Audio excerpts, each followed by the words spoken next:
তো গাইস, আজ ছিল আমাদের এখানে দ্বিতীয় দফায় ভোট।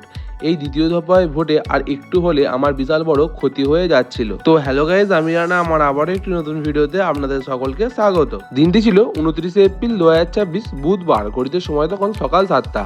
আজ যেহেতু আমাদের এখানে দ্বিতীয় দফায় ভোট ছিল, তাই জন্য সকাল সকাল ঘুম থেকে উঠে বেরিয়ে পড়েছিলাম ভোট দিতে যাওয়ার উদ্দেশ্যে। তবে এত তাড়াতাড়ি ভোট দিতে আসার মূল উদ্দেশ্য হলো ভিড়টাকে সাইডে রেখে নির্ঝামেলায় ভালোভাবে ভোট দিয়ে বাড়ি চলে যাবো তাড়াতাড়ি বলেই এত তাড়াতাড়ি এসেছিলাম ভোট দিতে। তবে সেটা হলো কই। তবে সকাল 7টার সময় ভোট দিতে এসেও যে এতটা পরিমাণে ভিড়ের সম্মুখীন হতে হবে আমাকে, যা আমি ভাবিনি। ভোট দিতে গিয়ে প্রায় 2 থেকে আড়াই ঘন্টা আমাদেরকে লাইনে দাঁড়াতে হয়েছিল। ভোট দেওয়া লাইনে দাঁড়ানোকালীন চলে এসেছিল বিশাল পরিমাণে বৃষ্টি। যদি কোনো ব্যক্তি ভোট দিতে ফোন নিয়ে আসেন, তো সেই ব্যক্তিটাকে এই জায়গাটির মধ্যে ফোনটি রেখে যেতে হবে।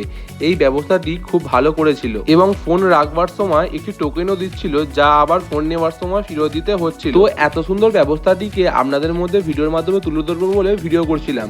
আর তখনই একটি কেন্দ্র বাহিনী আমার ভিডিও করার ব্যাপারটিকে দেখে নেয়। ওই কেন্দ্র বাহিনীটি ভেবেছিলেন ওনার পার্সোনাল ফটো বা ভিডিও করছিলাম আমি, তাই জন্য ওই কেন্দ্র বাহিনীটি আমার ফোনটা চেক করছিলেন। চেক করে দেখবার পর ফোনটি আমাকে আবার ফেরত দিয়ে দেওয়া হয় ভোট দেওয়ার পরে। যাই হোক, ওই সময় আমি প্রচন্ড পরিমাণে ভয় পেয়ে গিয়েছিলাম। তারপর ভোট দেওয়া সম্পূর্ণ হয়ে যাওয়ার পর ফোনটিকে নিয়ে বেরিয়ে পড়লাম বাড়ি যাওয়ার উদ্দেশ্যে।